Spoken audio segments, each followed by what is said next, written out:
من العضل والنهي عنه. فما جاب راسي لما أتى خوي فرمود قال نهي لعضلك كباوك كان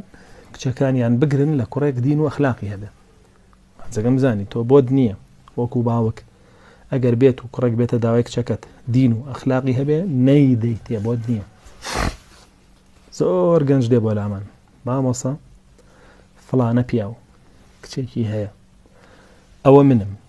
تو أمناسي همو خلق أمناسي كسابتش ديني شيء هي أخلاقي شيء سيركي باوك كنايدا كاكبو نايدي هذه كوبا بياني باوك هبو على دايك مرازيني باوك مرازيني يعني بابيري ننكي كشكا آخر باشا أمانة شبي وندي أم بجياني أم كشوا هي كشا خوي بي خوش رازية دايكي كشا بي خوش رازية براكاني كشا بيان خوش رازية أم هر نايدا ونايدا أهندي بياو بداخ يعني كاتشي قصيدة قلا كيك الرق سبحان الله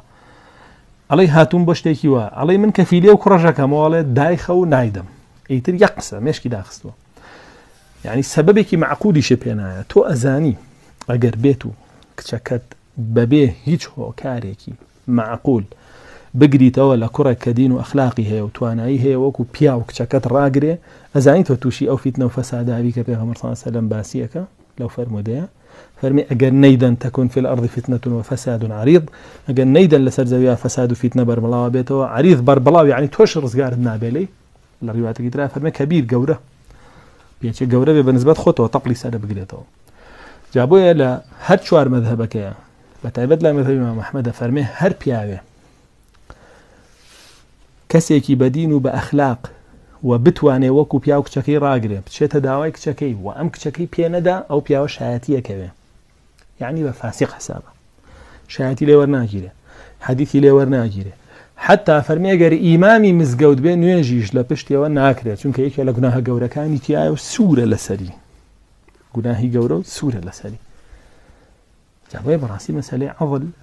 زور قرصه كامرو باو كانك زور فيربوني كان باشا بو ناديك شكت بو سبب شي نايدي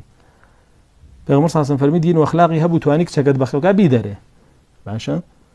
هاوتای بو بیداره ایتر نیود ولا علي بو نايدي ولا شادينيه بو نايدي ولا جوانيه بو نايدي ولا بنماله بو نايدي ولا بارا بو نايدي ولا دسالات بو نايدي ولا جنيتريه جبا جنيتريه به تاواني كردو جنيتريه جا اگر وابه اگر جنيتريه به تاوان به که الصحابه پیغمبرانو میان تاوان بار اگر یک جنيگي هبه تو جنين ديتي بلا ولا جنينه ام جنيتريه اما تو دشي يا ساي خوا واستاويته تو كساي خوا بو حلال كدو تو بو حرامك يلا و حرامك كدو بو من ايام والله زماني ها ووري اي خود با دين واخلاق كدبيني بيدبي صحابه اشو يكي دوزي ودين واخلاقي هبك شكي خوي في ادا خوي با يكري ورا باك سكمد بنا لا پیغمبر صلى الله عليه وسلم زياتري ها بعلي كري ابو طالب يفرمو كموزاي بودي بو جمع يعني تي پیغمبر صلى الله عليه وسلم بارمنيه تبيريك لا شري خيبر قلغان يكمان بغنيمة قر من يامبتو تبالي تيورا فاطمة تيمي ماريكي وقلغانة بي لسر ماريا وقلغانة فاطمة خاتوني بمخش كتي تولك تي بيغمر صلى الله عليه وسلم زيادرة ها عليه تي شينية باري ماري شينية يك قلغان بغنيمة لشركة كديتو يكلوا ماريكي جابويا براستي اما تاوانێکی زۆر قورەیە عەضلی ئافرەتەکەت